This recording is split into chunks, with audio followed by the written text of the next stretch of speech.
My brother vanished with our money. Days later, my 12-year-old son made him pay. My name is Hannah Reed. I'm 37 years old, and I'm a single mother. I live in Seattle, and I work as an accountant. I've always believed that if you work hard and are honest, things will work out. I've lived my whole life by that rule. But last year, I learned that the rules don't apply to everyone, especially not to family. Before I tell you how everything flipped, like and subscribe, drop a comment, where are you watching from? The guest room was silent. That was the first thing I noticed. Usually, my brother Evan was an early riser, but not a quiet one. There would be the sound of his phone playing some podcast too loudly, or the rattle of a coffee mug from the kitchen. But that morning, there was nothing. Just the soft, rhythmic hum of the ceiling fan slicing through the still air. I stood in the hallway for a moment, my hand on the cool metal of the doorknob. A small, tight knot was forming in my stomach. It was the same feeling I got when a client's numbers didn't add up, a sense that something was fundamentally wrong just beneath the surface.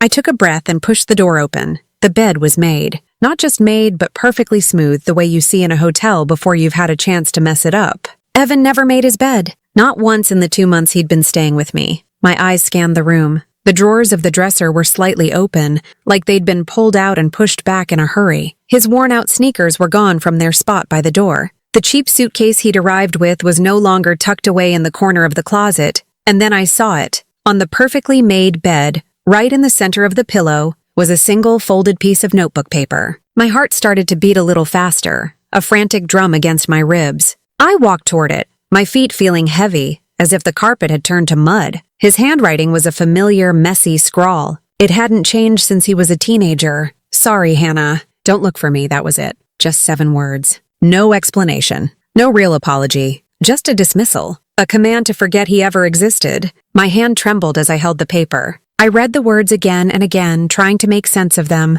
It felt like a joke. A cruel, terrible joke. But then my gaze drifted to the nightstand beside the bed. There, stacked in a neat clinical pile, were the withdrawal slips. They were from my bank, my savings account, my son's college fund. Each one was for the maximum daily limit, and at the bottom of every single one was my signature. Or at least it looked exactly like my signature. A perfect, undeniable forgery. I picked them up. The paper felt thin and official in my hands. I counted them. 10 slips in total, dated over the last 2 weeks. I did the math in my head, the numbers clicking into place with the cold precision of my job. $58,000, my entire life savings, the money for Caleb's future, the emergency fund that let me sleep at night, knowing that if anything happened, we would be okay. All of it, gone. The note slipped from my fingers and fluttered to the floor. The withdrawal slips followed, scattering around my feet like dead leaves. The room started to feel small, the walls closing in. I couldn't breathe. I sank to my knees, the rough carpet pressing into my skin. The silence I'd noticed earlier was now a deafening roar in my ears. He had been planning this. While I was making him dinner, while I was asking about his job search, while I was telling him he could stay as long as he needed, he was practicing my signature. He was stealing my son's future. A wave of nausea washed over me. Evan, my little brother, the one I'd protected on the playground, the one I'd helped with his homework, the one my parents always told me to look out for. He had done this. He had looked me in the eye every day and lied. He had eaten at my table and plotted my ruin. The betrayal was a physical thing, a shard of ice lodging itself deep in my chest. I wrapped my arms around myself, trying to hold the pieces together, but I was shattering. Tears started to well in my eyes, hot and thick. I tried to swallow them down, to be strong, but a choked sob escaped my lips. I felt foolish. I felt weak. I felt like the world's biggest idiot. How could I have let this happen? How could I have been so blind? It was in that moment of complete and utter collapse that I heard a soft sound behind me. Footsteps. I looked up, wiping furiously at my wet cheeks. My 12-year-old son, Caleb, stood in the doorway. He was already dressed for school, his backpack slung over one shoulder. He was tall for his age, with serious eyes that always seemed to be taking in everything, analyzing the world in a way I never could. He looked at me on the floor. He looked at the scattered bank slips. He looked at the note from his uncle. His expression didn't change. There was no alarm, no panic, not even surprise. He just watched me for a second, his gaze steady and calm. I opened my mouth to say something, to try and explain, but no words came out. What could I possibly say? "Honey, the man we trusted just destroyed our lives, and it's all my fault." Before I could find the words, he spoke. His voice was quiet even and completely devoid of emotion. It was the voice he used when he was explaining a complex line of code or a difficult math problem. "It's okay, Mom," he said, his eyes meeting mine. "I already fixed it." To understand how a 12-year-old boy could fix the theft of $58,000,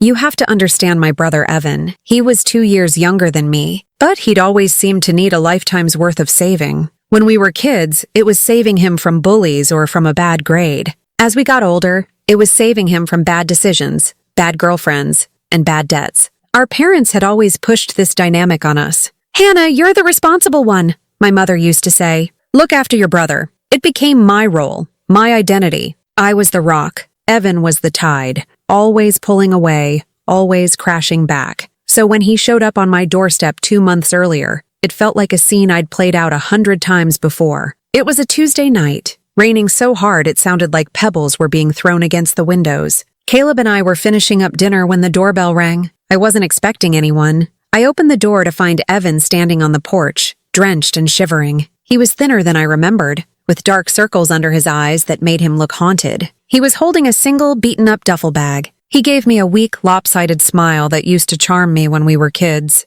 Now it just made me feel tired. "Hey, Han," he said, his voice raspy. "Got room for a stray?" I should have said no. Every rational part of my brain, the accountant part that calculates risk, screamed it at me. The last time I'd loaned him money, $5,000 for a sure-thing business venture, it had vanished, along with him for nearly a year. He'd resurfaced with a string of apologies and a story about a partner who'd cheated him. I'd told myself then, never again. But he looked so broken, and he was my brother. My only family since our parents passed away 5 years ago. "Just until I get back on my feet," he promised, his eyes pleading. "I've got a line on a construction job. I just need a place to crash for a few weeks. I swear I'll be out of your hair before you know it." So, I did what I always did. I saved him. I stepped aside and let him into my home, into my life, into my son's life. I gave him the spare room, a key to the front door, and the Wi-Fi password. I gave him my trust, even though he had never earned it. The first few weeks were almost peaceful. Evan was on his best behavior. He was helpful around the house. He fixed a leaky faucet in the kitchen that I'd been ignoring for months. He played video games with Caleb,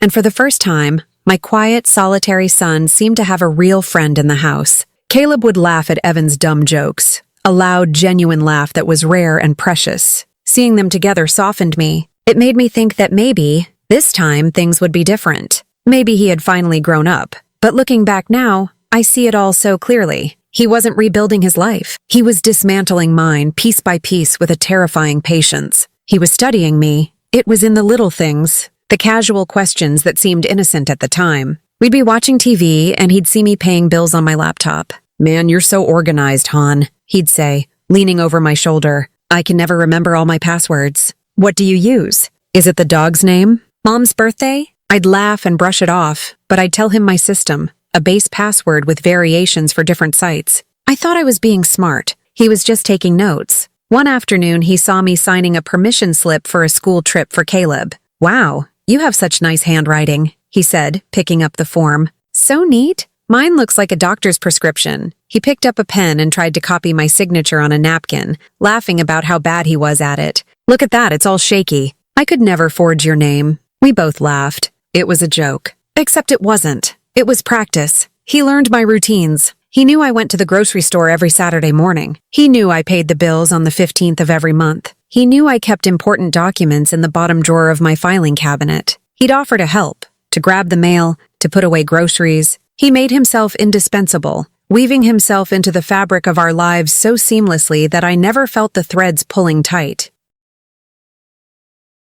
Even his relationship with Caleb was part of his strategy. He'd ask Caleb about his computer projects, feigning interest. "Show your old uncle what you're working on, buddy," he'd say. Caleb, proud of his skills, would show him his coding projects, his online games, the way he could navigate the digital world with an ease that baffled Evan, or so I thought. Now I realize Evan wasn't baffled. He was looking for weaknesses, for backdoors, not just in my life, but in my son's. The week before he disappeared, he told me he had a job interview in Portland. He said he needed to borrow my car. He was so excited, so hopeful. "This is it, Han," he said, giving me a hug. "This is the one. I can feel it." I felt a surge of pride, of relief. I gave him the keys and wished him luck. He was gone for 2 days. He came back saying he didn't get the job, but that he had other leads. He seemed disappointed, and I felt sorry for him. I know now he wasn't in Portland for an interview. He was meeting her, Lila Hart. He was finalizing their plan. The morning I found the empty room,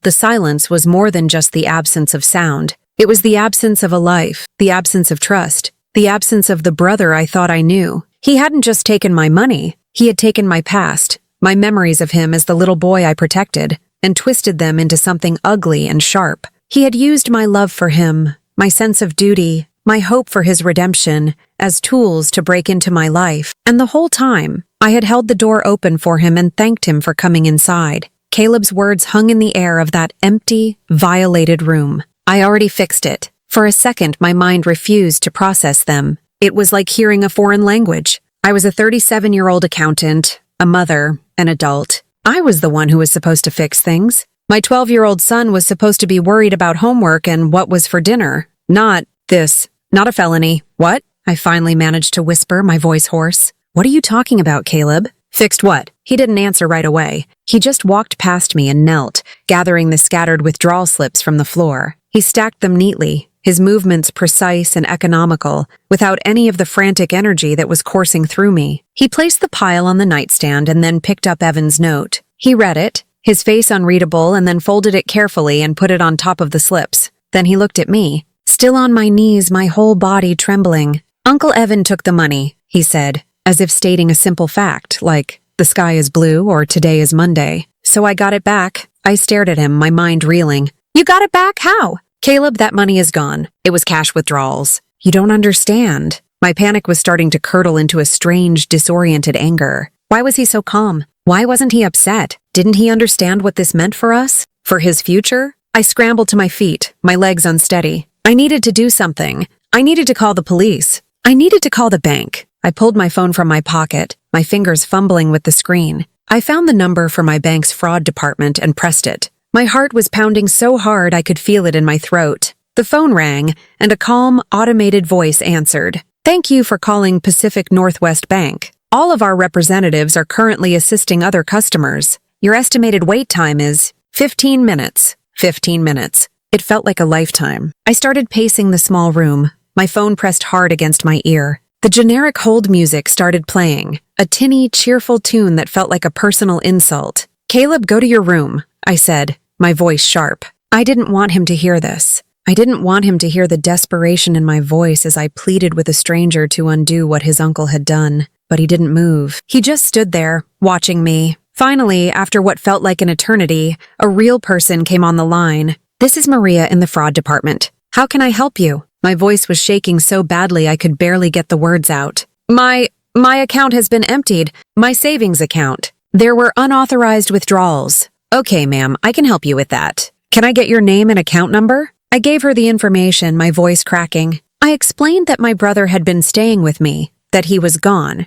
and that he had forged my signature on the withdrawal slips. I could hear her typing on her keyboard, the clicks echoing the frantic beating of my heart. There was a long pause. I held my breath. Ma'am, she said, her voice turning from helpful to professional and distant. I'm looking at the account activity. I see a series of cash withdrawals over the past 10 business days, all from teller-assisted transactions at various branches. Yes, I said, my throat tight. That's what I'm talking about. I didn't make those withdrawals. He forged my signature. Another pause. More typing. I understand what you're saying, ma'am, but the transaction notes show that proper ID was presented at the time of each withdrawal, and our tellers are trained to verify signatures. According to our records, these were all authorized transactions. The floor dropped out from under me. No, I whispered. No, that's not possible. He stole my ID? The driver's license number presented matches the one on file, she said, her tone flat and final. From the bank's perspective, these are valid transactions. It wasn't a hack or a system error. This is a domestic issue. You'll need to file a police report. Domestic issue. The words were so cold, so clinical. They reduced my entire world falling apart to a simple, dismissible category. My brother had stolen my life savings, and the bank was washing its hands of it. There would be no instant reversal of charges. No magical return of my money. There would just be forms and reports and the slow, grinding wheels of a system that wasn't built to fix this kind of betrayal. Is there anything else I can help you with today? Maria asked, her voice already moving on to the next call, the next problem. I couldn't speak. I just ended the call, my hand falling to my side. The walls of my home, my sanctuary, suddenly felt like a cage. Every dollar I had ever saved, every extra shift I had worked, every sacrifice I had made for my son's future, it had all been erased. I thought about Caleb's college tuition. I thought about the mortgage payment due next week. I thought about the emergency root canal I had been putting off. The $58,000 wasn't just a number. It was our safety.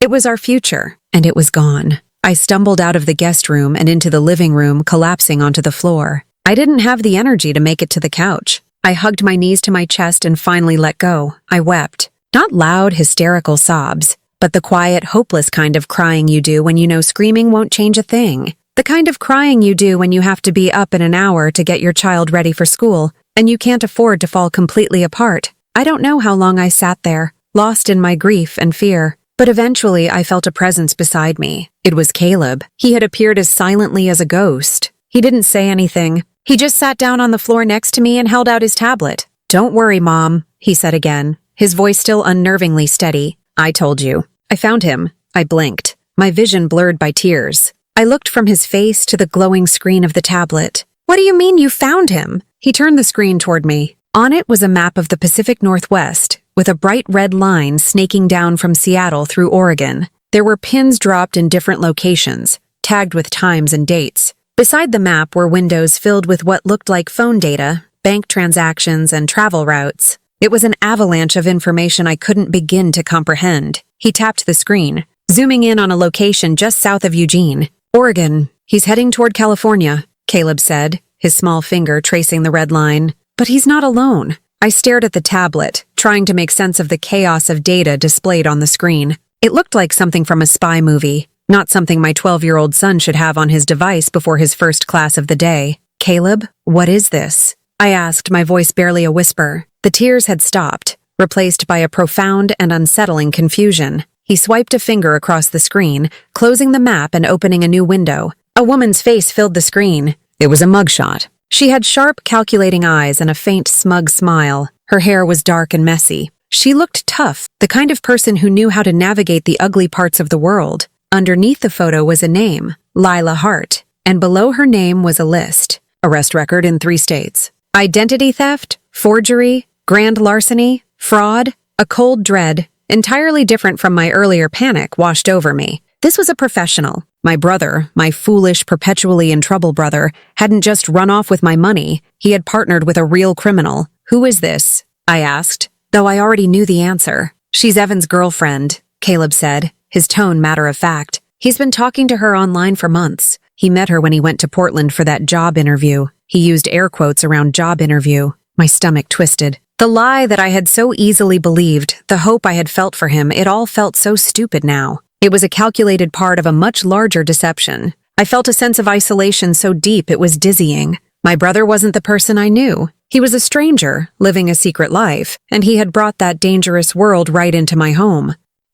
How do you know all this?" I stammered, looking from the woman's hard face back to my son's calm one. "It was easy," he said, and the simplicity of his answer was terrifying. "Uncle Evan was always careless with his tech. He used our Wi-Fi for everything. He never logged out of his email or his social media accounts on the spare laptop. I put a keylogger on it the first week he was here." "A keylogger?" I repeated the word, but it felt foreign on my tongue. "It records every keystroke," he explained patiently, as if talking to a child. "Passwords, messages, searches, everything. I wanted to make sure he wasn't looking at anything bad while he was in our house." I felt a fresh wave of nausea. My son had been spying on my brother. While I was trying to build trust, Caleb had been verifying it. The thought should have horrified me, but right now all I could feel was a strange mix of awe and fear. He continued, swiping through more screens on the tablet. "I've been monitoring his communications. That's how I knew about Lila. And that's how I knew he was planning to leave. He bought a bus ticket to San Diego online 2 days ago. He used a prepaid credit card,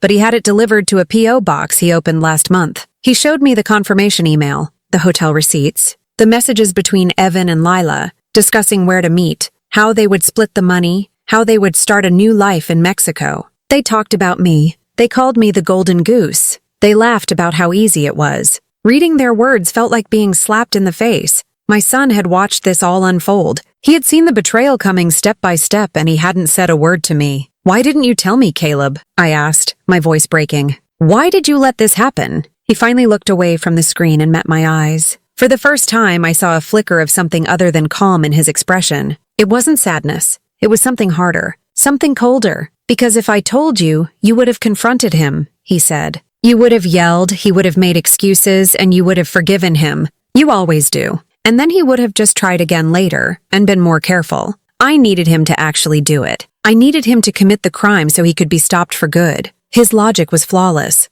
It was also completely devoid of mercy. He had used my brother's predictable crime as bait. He had let my life savings be stolen, let my world fall apart as part of a larger strategy. He had sacrificed the pawn to trap the king. I felt like I couldn't breathe. Who was this person sitting next to me? This was my child, the boy I had raised, the one I tucked into bed at night. But this calculated, strategic thinking was not from me. It was something else entirely. Before I could even process the chilling implications of what he'd said, he swiped to one last screen. It was a copy of an email. I sent all of this to the Seattle PD's fraud unit an hour ago, he said, his voice quiet again. I sent it anonymously from a secure email address I created. The maps, the phone data, the bank transactions, Lila Hart's criminal record, their bus ticket information, and their current estimated location based on the GPS from Uncle Evan's phone. He paused, and then delivered the final devastating blow. He smiled, a faint tiny upturning of his lips.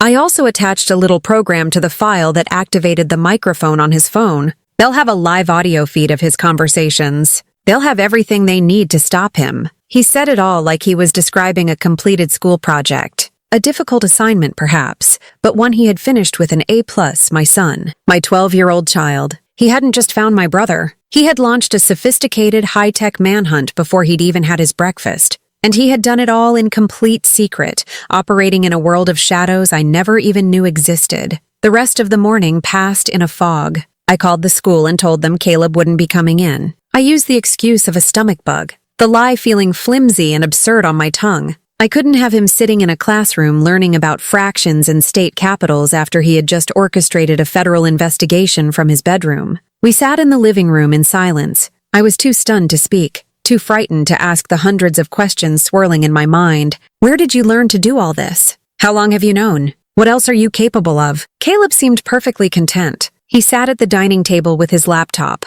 a glass of orange juice beside him, working on what he called a personal coding project. He was completely at ease, swinging his legs back and forth, the picture of a normal kid on an unexpected day off. The contrast between his mundane appearance and the incredible, terrifying power he had just wielded was making my head spin. Around 2 o'clock that afternoon, there was a sharp knock at the door. My entire body went rigid. My heart leaped into my throat. I looked at Caleb. He didn't even look up from his screen. He just gave a small, almost imperceptible nod, as if he had been expecting them. I walked to the door on trembling legs and looked through the peephole. 2 people stood on my porch, a man and a woman, both dressed in plain clothes, but they had the unmistakable air of law enforcement. They looked serious and tired. I opened the door. "Hannah Reed?" the man asked. He was tall, with graying hair and a deeply lined face. "Yes," I said, my voice barely a squeak. He held up a badge. "Detective Miller, Seattle PD. This is Detective Chen.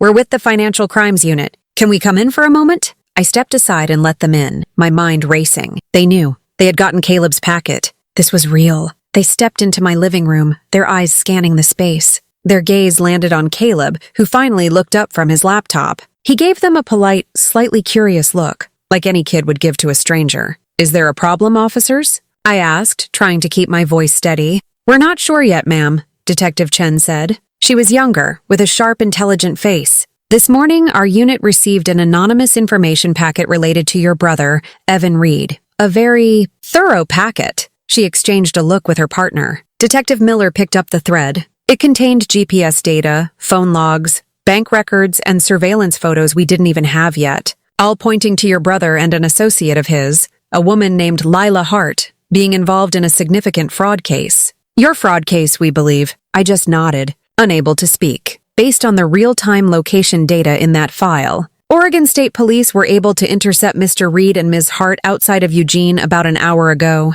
Detective Miller continued. "They were on a bus heading south. They're both in custody now." Relief washed over me, so powerful it almost buckled my knees. He was caught. They were caught. It was over. They found a duffel bag full of cash on your brother, Chen added. Looks like it's all there. It'll be held as evidence for a while, but you'll get it back eventually. I finally found my voice. Thank you, I whispered. Thank you so much. We should be thanking whoever sent us that packet, Miller said, shaking his head slightly in disbelief. We get anonymous tips all the time. 99% of them are junk. But this was professional grade. It was like someone handed us the entire case, wrapped up with a bow. We got lucky. He looked over at Caleb again, who was now sipping his orange juice, seemingly oblivious. I felt a cold knot of dread in my stomach. They couldn't know. They couldn't possibly suspect a 12-year-old boy. We talked for a few more minutes. They asked me questions about Evan, about when he left, about our relationship. I gave them the simple, honest answers, leaving out the part about my tech prodigy son. I just played the part of the grieving, betrayed sister. It wasn't hard. That part was real. When they were done, they stood to leave. We'll be in touch, Ms. Reed, Detective Miller said at the door. You've been through a lot. Try to get some rest. I closed the door behind them and leaned against it, my body weak with a mixture of relief and pure terror. It was over. The money was safe. But a new, more complicated chapter was just beginning. I turned around. Caleb was still at the table looking at me, his expression neutral. The silence in the house felt heavy, charged with all the things that hadn't been said. I walked over to the table and sat down across from him. He closed his laptop. That packet, I said, my voice quiet but firm. You sent it, didn't you? He met my gaze without flinching. He nodded. Just a single, simple nod. Why? I asked, the question feeling impossibly small for the scale of what had happened. He considered the question for a moment, as if it were a complex math problem. You always say honesty matters, Mom, he said, his voice even, and that people should face the consequences of their actions. Uncle Evan was not being honest, and he wasn't going to face any consequences unless someone made him. So I was honest. With the police. His answer was so logical, so pure in its reasoning, that it completely bypassed the messy, emotional reality of what he had done. He had violated his uncle's privacy. He had manipulated events. He had operated far outside the bounds of what was normal or acceptable for a child. He saw a problem, and he solved it, with the cold, detached efficiency of a machine. I stared at my son, the child I had given birth to, the boy I loved more than anything in the world, and in that moment, I couldn't decide if I wanted to pull him into my arms and hug him for saving us, or if I needed to pick up the phone and call a therapist. I was his mother. I was supposed to protect him from the world. But what do you do when you realize you might need to protect the world from him? 3 days after the detectives left my house, the mail came. It was the usual stack of junk mail and bills, a familiar slice of normalcy that I clung to like a life raft. But that day, tucked between a credit card offer and a pizza coupon, was a thin, flimsy envelope. It had no stamp. Instead, in the top right corner, were the blocky purple ink letters, mailed from a correctional facility. The return address was the King County Correctional Facility. My stomach turned to ice. It was from Evan. I held the letter in my hand for a long time, just standing there in my entryway. My first instinct was to throw it away, to rip it into 1,000 pieces and let the fragments scatter in the wind. I didn't want his words in my house. I didn't want his poison seeping into the fragile peace I was trying to rebuild. But I couldn't do it. A darker, more urgent part of me needed to know what he had to say. What possible excuse could he have? What new lie had he constructed from the ruins of our family? Caleb was in his room, the door closed. I could hear the faint rhythmic clicking of his keyboard. I took the letter into the kitchen, sat down at the small table where we ate breakfast, and took a deep breath. My hands were shaking as I tore it open. The paper inside was cheap, lined notebook paper, just like the note he'd left on the pillow. His handwriting was even worse now, messy, slanted, and angry. The words seemed to have been scrawled in a fury, the ink pressed so hard into the page that it bled through to the other side. It started without a greeting. Hannah, I know you hate me. I know you're probably glad I'm in here. You probably think you're safe now, that you and your perfect little boy won. You have no idea what's really going on. You think you know, Caleb? You don't. You see what you want to see. You see a quiet, smart kid. But he's not normal, Hannah. There's something wrong with him. Something missing inside. I stopped reading, my heart hammering against my ribs. This was his defense? To attack my son? To call a 12-year-old boy abnormal because he himself was a thief and a liar? It was pathetic. It was the desperate, blame-shifting tactic of a man who had never once taken responsibility for his own actions. I almost threw the letter away right then. But I kept reading. He was always watching me, from the day I got there. Not like a kid watches you. like a scientist watching a bug in a jar. His eyes, they don't have any light in them, hon. They're just dark. He knew everything I was doing before I did it. He knew about Lila. He knew about the money. He wasn't surprised when I left. You think your son's a hero? He's not. He played me. He wanted this. He set me up, pushed me into it. It was like he was laying out a trail of breadcrumbs and I was too stupid and desperate not to follow. He left your banking passwords open on the laptop one day, by accident. He mentioned how you'd just deposited a bonus into your savings. He made it seem so easy. He wanted me to take the money. He wanted me to get caught. A cold sweat broke out on my forehead. I remembered Caleb's words, spoken with such unnerving calm in the guest room. I needed him to actually do it, so he could be stopped for good. Was this what he meant? Had he not just anticipated the crime but actively engineered it? The thought was monstrous. It was the logic of a spider, not a son. I forced myself to read the last few lines of the letter. I'm not asking you to forgive me. I know what I did was wrong, but you need to open your eyes. The real danger isn't me anymore. It's him. It's the thing you're raising in that house. You need to watch him. He's smarter than you, he's smarter than me, and he doesn't feel things the way we do. You're living with a stranger, Evan. I folded the letter, my hands trembling so violently that the paper rattled. I slid it back into the cheap envelope. My mind was a whirlwind of denial and a terrifying, creeping threat of belief. Evan was a liar. He was a manipulator. This was just another one of his games. Another attempt to deflect blame and sow chaos. It had to be, but the words wouldn't leave me. He's not normal. He wanted this. You're living with a stranger. I stood up from the table and walked slowly, quietly, down the hallway to Caleb's room. The clicking of the keyboard had stopped. I put my ear to the door. Silence. I pushed the door open just a crack, enough to see inside. Caleb was sitting at his desk, his back to me. His headphones were on, sealing him off in his own private world. On his monitor were lines and lines of brightly colored code, a language I couldn't understand. He wasn't moving. He was just staring at the screen, perfectly still. I watched him for a full minute. His posture was perfect. His breathing was even. He looked like any other kid engrossed in a computer project. But for the first time, Evan's letter had planted a seed of doubt, and I was looking at my son through a different lens. I wasn't just seeing a boy at his computer. I was seeing the stillness Evan had described. I was seeing the intense, unnerving focus. He had put a keylogger on Evan's laptop. He had tracked his every move. He had calmly explained his cold, calculated reasoning for letting the theft happen. He had deployed a digital dragnet that had led to 2 arrests, and he had done it all without breaking a sweat, before finishing his orange juice. Normal kids get angry. They get scared. They cry. Caleb had done none of those things. He had only analyzed, planned, and executed. As I stood there in the shadows of the hallway, watching the son I thought I knew, a terrible question began to form in my mind. Was Evan just a paranoid criminal trying to save himself? Or had he, in his own broken way, seen something in Caleb that I had refused to? Had my love for my son, my pride in his intelligence, blinded me to the truth of what he was becoming? He suddenly turned his head as if he could feel my eyes on him. He pulled off his headphones and looked right at me, his expression placid. "Hey, Mom," he said, his voice calm and clear. "Everything okay?" I stared into his eyes, searching for the light Evan claimed was missing. I saw my son, but for the first time, I also saw a stranger looking back, and I was terrified. The weeks that followed Evan's letter were strange. On the surface, life began to stitch itself back together into a shape that resembled normal. I went back to work, drowning myself in the comforting certainty of spreadsheets and balance sheets. Numbers didn't lie. Numbers didn't have hidden motives. The police confirmed that the $58,000 had been recovered in full. It was being held as evidence, but the bank, now facing a clear-cut criminal case, issued me a provisional credit. The immediate financial panic was over. Evan took a plea bargain. With Lila Hart's long rap sheet and the mountain of digital evidence Caleb had provided,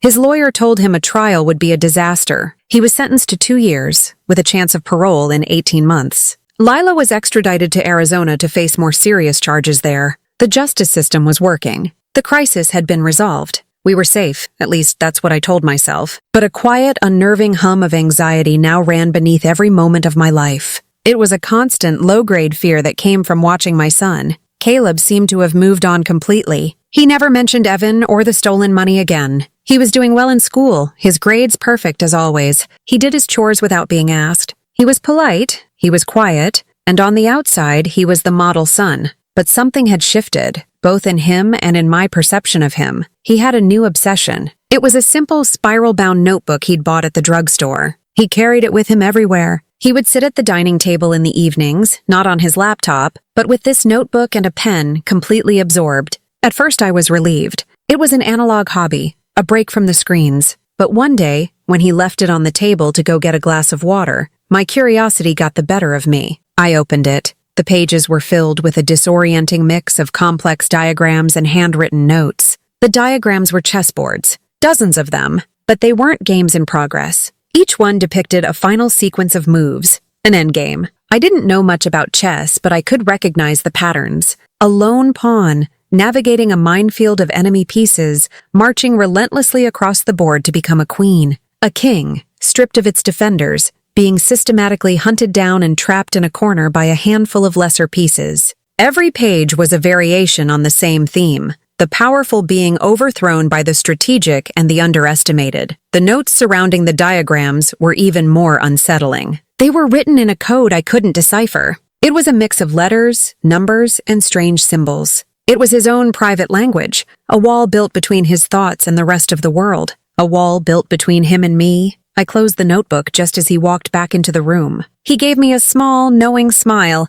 as if he knew I'd looked. He didn't say anything. He just picked up the book and his pen and went back to work. A few days later, I tried to breach that wall. We were cleaning up after dinner, and he was at the table with his notebook again. "What are you working on so hard in there?" I asked, trying to sound casual, like any interested mother. He looked up, his expression open and friendly. "Just strategy puzzles," he said. "Mainly chess endgames. I like seeing how a game can be won from a seemingly impossible position."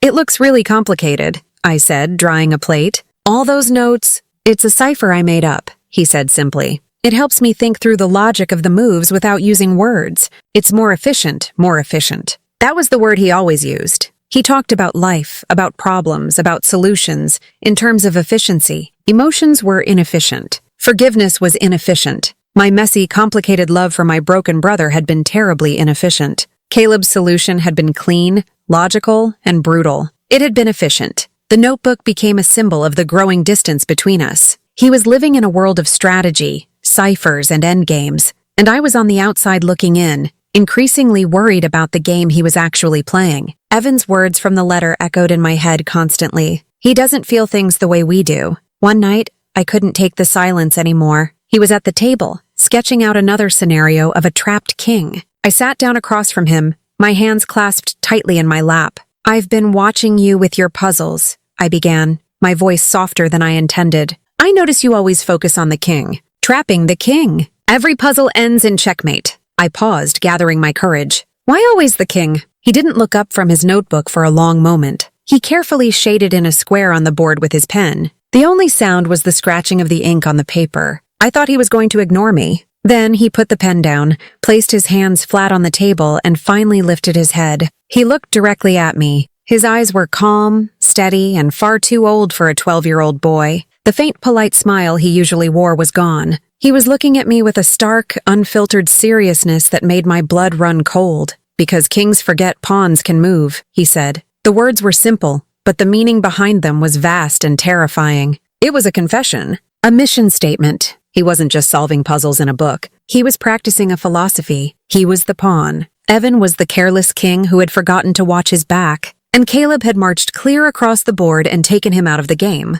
I didn't know what to say. I just stared at him, the son who was a stranger, the pawn who had become the most powerful piece on the board. He held my gaze for a second longer, then picked up his pen and went back to his work, as if the conversation was over, as if everything had been explained. And I suppose it had. He had just told me exactly who he was, and I was finally beginning to believe him. A month after Evan's sentencing, the phone rang. It was a Tuesday evening, just after 8 o'clock. It had been a quiet, almost normal day. I had made spaghetti for dinner, Caleb's favorite. We'd eaten at the kitchen table while he told me about a science project he was working on, something about building a small-scale maglev train. For a brief, blissful hour, we felt like a normal family. He was just my son, a brilliant, quirky kid, and I was just his mom. The notebook was tucked away in his backpack. The letter from jail was hidden in a box in my closet. The fear was a quiet hum I could almost ignore. Then the phone rang. It was an unknown number with an out-of-state area code. I almost let it go to voicemail, assuming it was a telemarketer,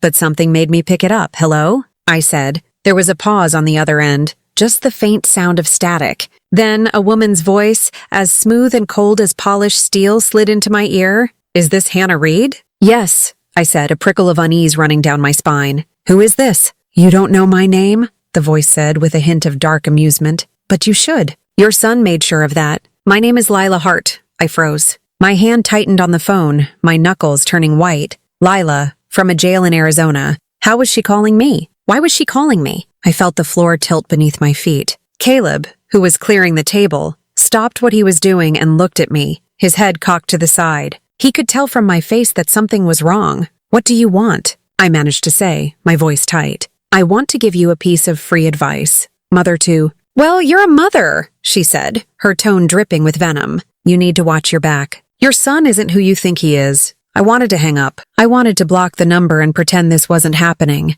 But I was paralyzed, morbidly fascinated by the poison she was pouring into my ear. He's not some little hero who saved the day, Lila went on, her voice low and conspiratorial. He set your brother up. He set us both up. This wasn't some spur-of-the-moment thing. He baited Evan for weeks before Evan ever touched that money. You're lying, I whispered, but the words had no conviction. It was exactly what Evan had said in his letter. It was exactly what I had secretly started to fear. Am I? She laughed, a dry, humorless sound. Ask yourself this. How did your brother, who couldn't even balance his own checkbook, suddenly get the idea to target your specific accounts? A month before he even came to stay with you, Evan got an anonymous email. It was a whole plan laid out for him. It detailed your work schedule, your banking habits, even the security blind spots at the different bank branches you use. It told him you had a big chunk of cash sitting there, just waiting for someone to take it. It was a step-by-step guide to robbing you blind. My blood ran cold. This was a detail I didn't know, a detail Evan hadn't mentioned. An anonymous email, a plan. This was premeditation on a level I couldn't comprehend. The email made it sound so easy, Lila's voice hissed. It pushed all of Evan's buttons. Greed, laziness, his resentment toward you. It was the perfect trap, designed just for him, and your son was the one who built it. He wanted Evan in your house, where he could watch him, control him, and then destroy him. He used your money as bait and your brother as the target. We were just pieces in his little game. I sank into a chair, the phone feeling like a block of ice against my ear. It was true. It had to be. It was the only explanation that made sense of Caleb's impossible knowledge, his chilling foresight. Before I could find a voice to respond, to deny it, to scream, a shadow fell over me. Caleb was standing beside my chair. He held out his hand for the phone, his face completely impassive. He hadn't heard what Lila said, but he knew. He knew who it was and why she was calling. Numbly, I handed the phone to him. He put it to his ear, his small frame radiating an aura of absolute authority. Hello, Lila, he said, his voice as calm and clear as a bell. There was no surprise, no anger. He spoke to her like a teacher addressing a misbehaving student. There must have been a shocked silence on the other end, because Caleb waited a moment before speaking again. I was wondering if you'd try something like this, he said, a note of academic curiosity in his tone. But you shouldn't use a prepaid SIM card registered under your real name. You bought it at the prison commissary last week. Transaction number 742B. It makes you far too easy to track. That was sloppy. He listened for another second. I could only imagine the frantic, sputtering rage on the other end of the line. Yes, Caleb continued, his voice dropping a little, becoming harder. I know all about the email. I wrote it. I also have the recordings of you and Evan planning everything. The ones I sent to the police were edited. The full versions are much more detailed. They include your plans for what you were going to do to Evan once you got to Mexico. I don't think his lawyer has heard those yet.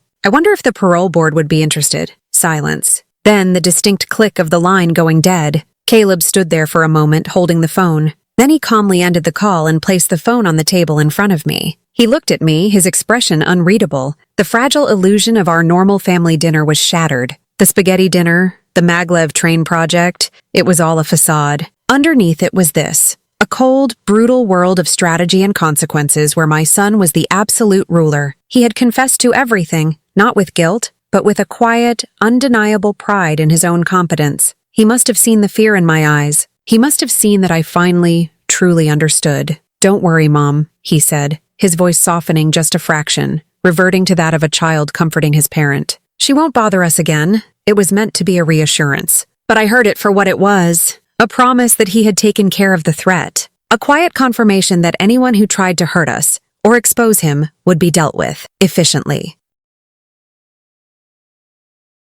Another month passed. Autumn settled over Seattle, bringing with it a constant, gentle rain that washed the city clean. In some ways, it felt like it was washing our lives clean, too. The phone calls stopped. There were no more letters from jail. The legal proceedings faded into the background, becoming a file in a cabinet downtown, a story that was over. The money was officially returned to my accounts. Life looked normal again. Utterly, terrifyingly normal. I went to work. Caleb went to school. We did homework at the kitchen table. He was still working on his maglev train project, and I helped him glue the tiny pieces together. On Saturday mornings, he started making pancakes. He'd stand on a stool, carefully measuring the flour and milk, a smudge of batter on his cheek, and he would look like any other 12-year-old boy in the world. He would slide a plate in front of me, the pancakes perfectly round, and smile, and I would smile back, a hollow ache in my chest. We fell into a new rhythm, a new kind of family. It was a quiet, orderly existence. He helped me fold the laundry, his small hands expertly folding the corners of the fitted sheets that I always struggled with. We watched movies on Friday nights, curled up on the couch under a shared blanket. He was thoughtful and kind. He was a good son,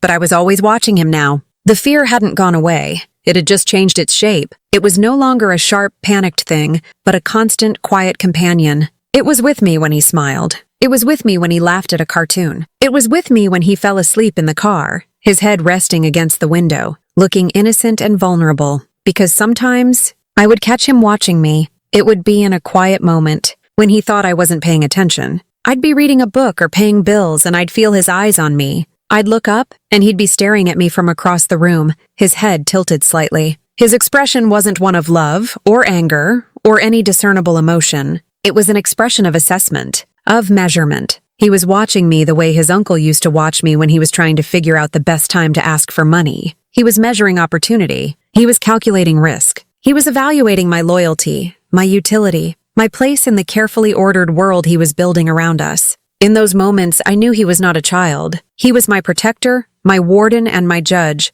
all rolled into one small body. This was our new peace, a fragile truce built on a foundation of secrets and fear. He had saved us, but in doing so, he had taken something from me, the simple, uncomplicated love a mother has for her child. Now my love was tangled up with a deep, abiding terror of what he was capable of. One night we were eating dinner. It was a quiet meal, just the sound of forks scraping against plates. The silence felt heavier than usual. I had to know. I had to ask one last time to see if there was any flicker of the boy I thought I had raised left inside him. I put down my fork and looked at him. "Caleb," I said softly so as not to startle him. He looked up, chewing his food patiently. "Do you ever miss him?" I asked, my voice barely a whisper. "Do you ever miss Uncle Evan?" It was a test. I was looking for a sign of remorse, a hint of sadness for the family we had lost, for the man his uncle used to be before all of this. I wanted him to say yes. I needed him to say yes. He finished chewing and swallowed. He wiped his mouth neatly with his napkin.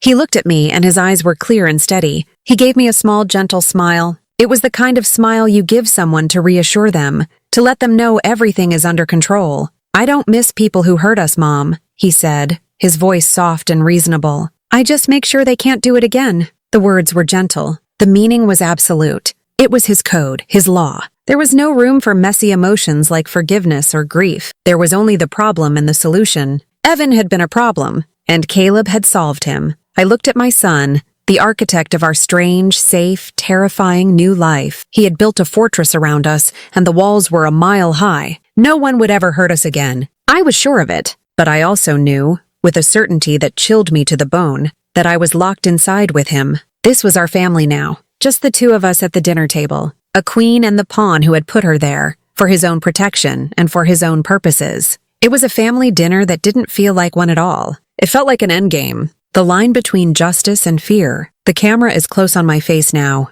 The kitchen behind me is quiet and clean. My voice is low, steady, but you can hear the tremor just beneath the surface. I look straight into the lens, straight at you. "What would you do?" I ask, my voice quiet, almost pleading. "What would you do if someone you loved went too far trying to protect you?" I exhale slowly, a breath I feel like I've been holding for months. "Would you stop them, or would you thank them?" I look down at my hands clasped on the table. Then I look back up at you, my eyes holding yours. Tell me in the comments. I need to know. And don't forget to subscribe, because the scariest stories aren't about strangers. I let the silence hang in the air for a moment. Before I deliver the final line, they're about the people we raise.